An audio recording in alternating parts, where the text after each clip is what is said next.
새벽빛 묵상, 요한계시록 21장 1절에서 22장 5절. 우리가 시작이라고 부르는 것은 종종 끝이다. 그리고 끝을 내는 것이 곧 시작을 만드는 것이다. T.S. 엘리엇이 노래했습니다. 흰 보좌에서 최후의 심판 때에 이 세상의 모든 악을 심판하신 우리 하나님께서 새 하늘과 새 땅, 새로운 세상을 만들어 주십니다. 이 완성된 천국, 영원한 천국의 모습을 하나님께서 보여주실 때 무엇보다도 관계의 언어로 묘사하고 있다는 것이 너무너무 중요합니다. 보아라, 하나님의 장막이 사람들과 함께 있으니 그분께서 그들과 함께 거하실 것이다. 그분은 그분의 백성이 되고 하나님께서 친히 그들과 함께 계실 것이다. 함께, 임마누엘, 우리 예수님의 이름입니다. 7절에도 이기는 사람은 이것들을 상속할 것이며 나는 그의 하나님이 되고 그는 내 아들이 될 것이다. 이기는 자, 그리스도께 신실했던 사람들은 이제 하나님의 자녀가 되고 영원한 나라를 상속받게 될 겁니다. 9절에도 오너라, 내가 네게 신부 곧 어린 양의 아내를 보여주겠다. 예수님 우리의 신랑이시고 우리는 예수님의 신부가 됩니다. 부부관계, 그리고 부부와 자녀관계, 가장 친밀하고 모든 것을 알고 알아주는 관계입니다. 독점적이면서도 연합과 연대 책임을 지는 관계죠. 조건이 아니라 언약에 의해서 맺어진 관계입니다. 그리고 이것은 생명을 낳고 가족을 이루고 기쁨을 줍니다. 대화하고 먹고 마시고 무언가를 이루면서 말이죠. 그리고 무엇보다 하나님께서 말씀하셨듯이 그저 함께하는 것만으로도요. 그런데 거꾸로 이런 관계를 깨뜨리는 것은 무엇일까요? 가림과 숨김, 거짓과 배신, 약속의 파기, 언행의 불일치 같은 것들입니다. 이게 바로 8절에 두려워하는 자들, 믿지 않는 자들, 흉악한 자들, 살인자들, 음행하는 자들, 점술가와 우상숭배자들, 거짓말하는 모든 자들, 즉 하나님의 질서가 아니라 세상의 질서를 따르는 자들입니다. 천국에는 그들이 설 자리가 없습니다.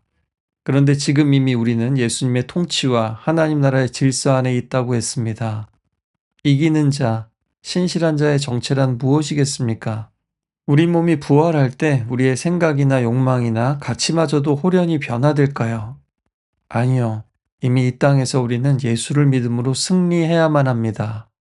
특히 예수 믿는다고 하면서 오늘 하나님께서는 천국의 핵심은 관계라고 말씀하시는데 이 부부관계, 가족관계에서 이런 회복과 화목을 경험하지 못하고 심지어 불륜을 저지르고 이웃은커녕 가장 가까운 사람들부터 함부로 대하고 계신 분들이 계시다면 진짜 철저히 회개해야 합니다. 여러분, 이것은 천국과 지옥이 달린 문제입니다.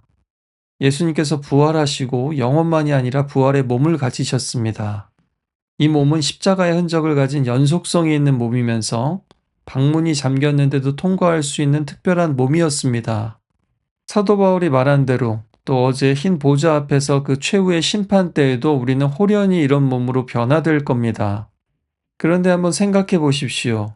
부활하신 예수님의 말씀과 생각과 행동은 이 땅에서 육체로 계실 때와 달라지신 게 없습니다.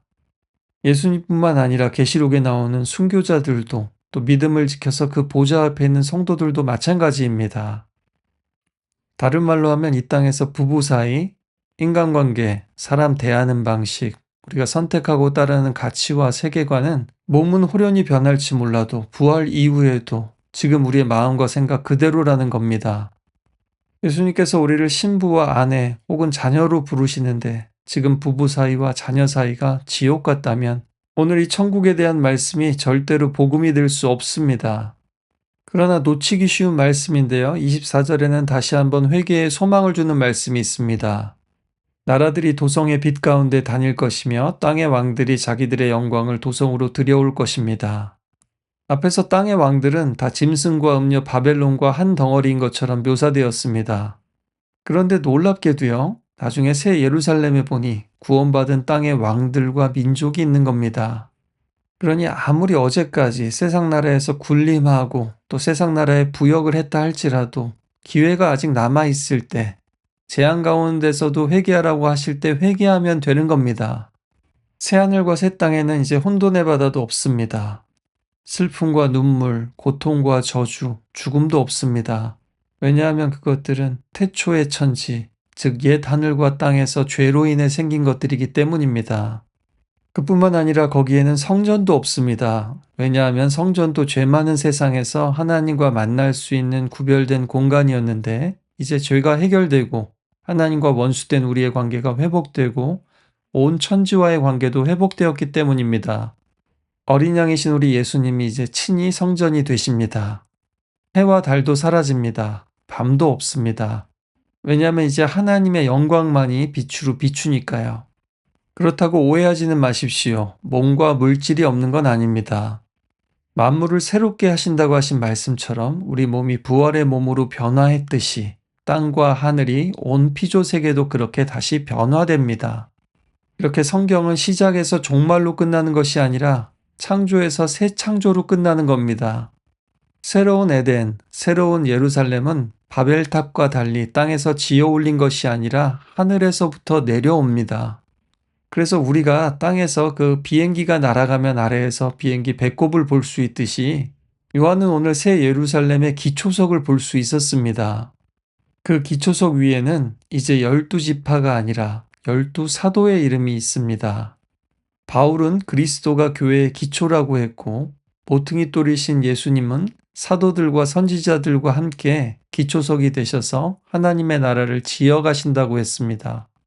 이렇게 하나님의 나라는 예수님의 말씀 위에 그리고 십자가 보혈 위에 세워진 겁니다.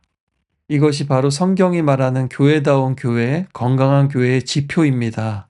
우리 옥스포드 한인교회도 그렇게 되기를 간절히 소망합니다.